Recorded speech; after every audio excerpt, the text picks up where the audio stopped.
In his classic book, The Fellowship of the Ring, J.R.R. Tolkien writes, "Shortcuts make long delays." I recall a time when I learned the truth of those words. The event happened in 1994. I was chaperoning a group to the ELCA National Youth Gathering in Atlanta. We arrived several days before the gathering to do some sightseeing. We had just seen the laser show at Stone Mountain, and we were ready to head back to the place where we were staying. The trouble started when one of the other adult chaperones said, "I have a shortcut that will get us home quicker." I listened to the new directions, and then we headed out. Unfortunately, I missed a turn somewhere along the line, and I ended up getting hopelessly lost.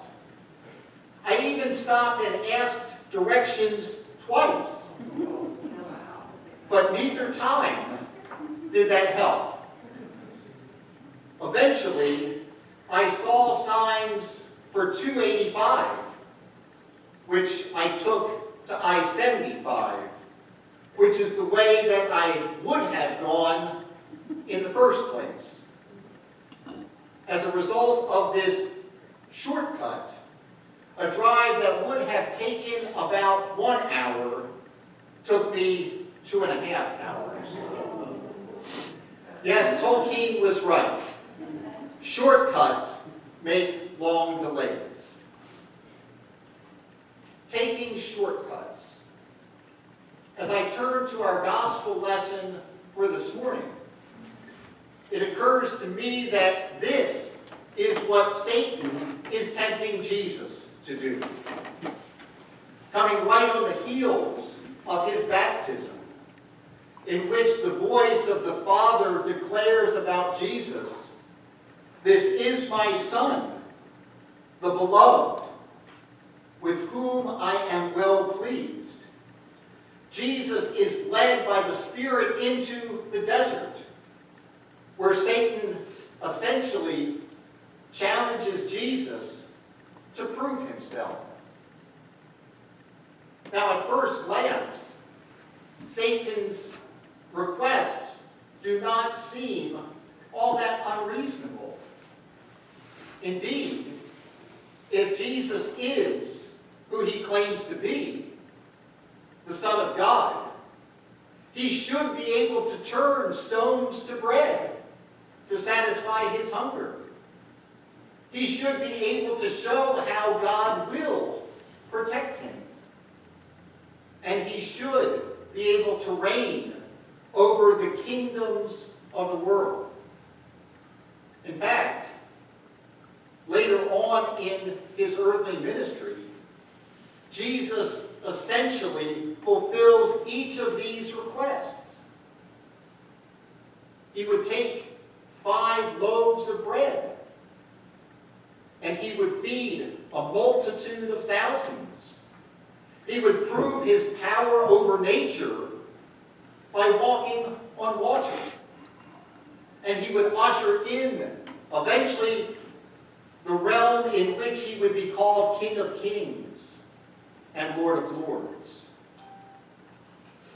However, the difference is that Satan was dangling a shortcut before Jesus, proposing that he use his divine power and forego his human limitations, savoring the taste of bread without having to feel any pangs of hunger, confronting risk without ever facing any real danger, enjoying power and fame without the prospect of rejection. In essence, in the temptations, Satan provides Jesus with an opportunity to wear the crown without having to bear the cross.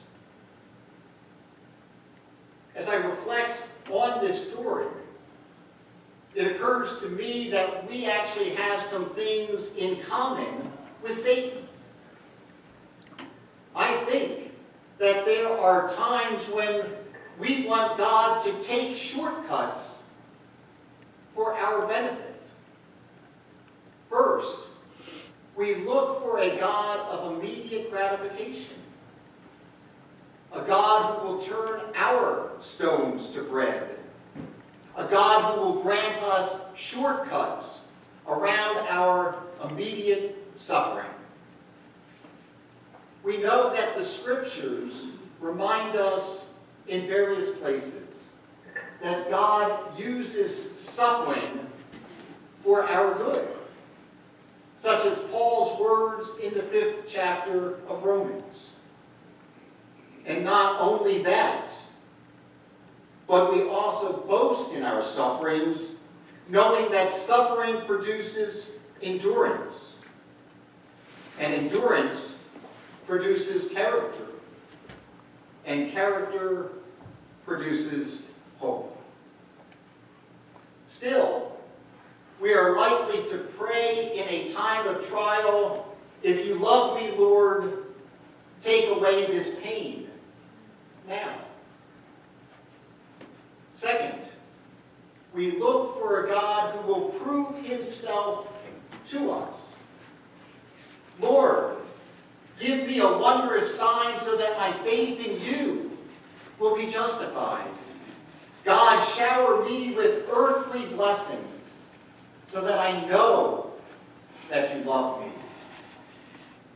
Sometimes we want God to overwhelm us with his presence. At times, we want God to overcome our doubts with certainties, to provide us with undeniable proof of his divine power. And third, we look for a Savior who will take control in the here and now. It's one thing to know that God rules over the kingdom of heaven, but we would appreciate it if he would assert his authority in the here and now. Wouldn't it be better for Jesus just to exert his power, to bring an end to wars and to violence, to remove all disease and natural disasters from this world? And yet, in the desert, Jesus shows Satan, and he shows all of us, that he would not be that type of Messiah. Jesus chose not to resort to shortcuts. He didn't take the path of immediate gratification. He didn't demand proof of his Father's love and protection. And he didn't follow the quick and easy way to power. Instead, Jesus exercised divine restraint. And in so doing, Jesus reminds us of an important truth. The ways of Satan, taking shortcuts, may seem appealing, but the ways of God, through suffering, will yield a much deeper faith. It reminds me of a story that I once read about a man who found a cocoon of an emperor moth. He took the cocoon home so that he would be able to watch the moth come out of the cocoon. One day, a small opening appeared, The man sat and watched for hours as the moth began to force its body through that very tiny hole. After a while, it seemed to stop making progress. It appeared to be stuck. In his kindness, the man decided that he would help the moth. He took a pair of scissors and he cut the remaining part of the cocoon, at which time the moth emerged easily. However, the moth came out with a swollen body and small, shriveled wings. The man expected that the wings would enlarge to support the body, but that never happened. Sadly, for the rest of its life, this moth crawled around with a swollen body and shriveled wings, and it was never able to fly. By providing this moth with a shortcut out of the cocoon, the man had unwittingly deprived the moth of the struggle that it needed. It was necessary for the moth to make its own way out of that tiny hole, as it was God's way of forcing fluid from the body into the wings, which would have then allowed it to fly. And importantly, the same holds true for us. God uses our suffering to refine our faith. God uses our struggles to strengthen us. We may be tempted to ask God for a shortcut. We may be tempted to ask God to remove those trials prematurely. But to do so will help us to miss out on times of spiritual growth.